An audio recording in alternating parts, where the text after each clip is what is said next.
Eizoba nibwo abanyeshenjera b'ekibiina kya Tori basimbura okuza Kyankwanzi omu rukungana rwabo aho baramarisa bitemwe okurugira amahandiki w'ekibiina kya NRM nagira ngu mwabikuza kuganirwaho n'ebintu ebyatirwa omu manifesto y'ekibiina kya NRM okureeba obukangu byaba nibyo byabanza okukorwa hamwe na n'ebindi. Tomorrow we shall have the official opening address by His Excellency the President, and thereafter other programs will follow.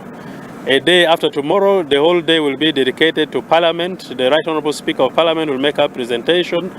After that, we shall have presentation by the Right Honourable Prime Minister, and other subsequent presentations will follow. This retreat is mainly aiming at reorganizing and refocusing leadership towards the basic common goal that we presented in our manifesto as we were campaigning.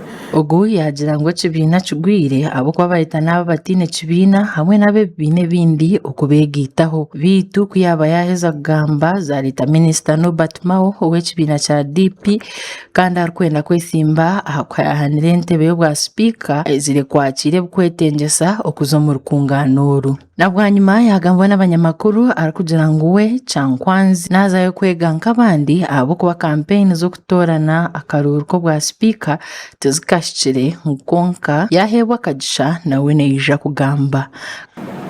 Naffe tugenda kufunayo ebirowoozo ebipya, abamu tuludde mu byobufuzi naye ensi ekyuse, n'olwekyo nange nsuubira okuvaayo n'akapya.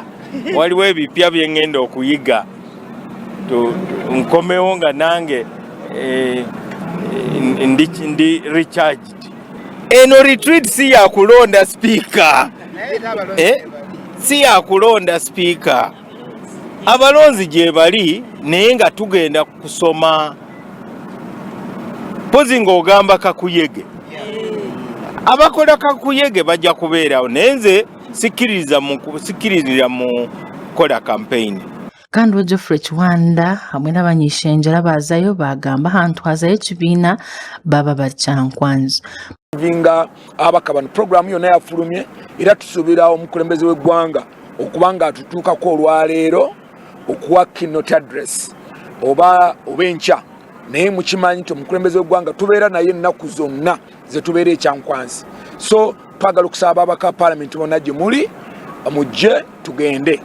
Izobe ntuza Kyankwanzi nza kumalebera omwenda turi mu kwegesebwa okumanya NRM netwazeeta ideology yayo negamba ki bamembers ba Parliament batwaza bata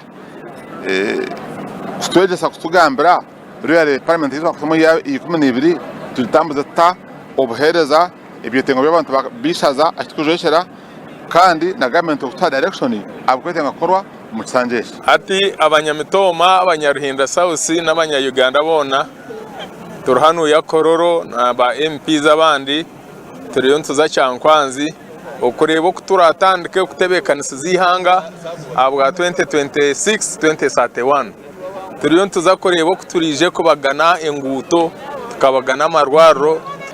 Fenga ababaka bamemba ba Parliament elect tusuubira nti okugenda e Kyankwanzi kigenda kuba kintu kirungi eri ffe especially abapya okulaba nti tuyiga biki NRM kubanga tugiyise orientation oba okusomesibwa ne tuyigirizibwa okulaba biki ebyo bi NRM bigenderwa byayo byayina okukolera abantu. Mukuru w'ihanga kandi chairman w'ekibiina kya NRM wakuza kwigura orukungano oru Izobe lya Nyenkyakare. Amakuru gagasha kwa Ronald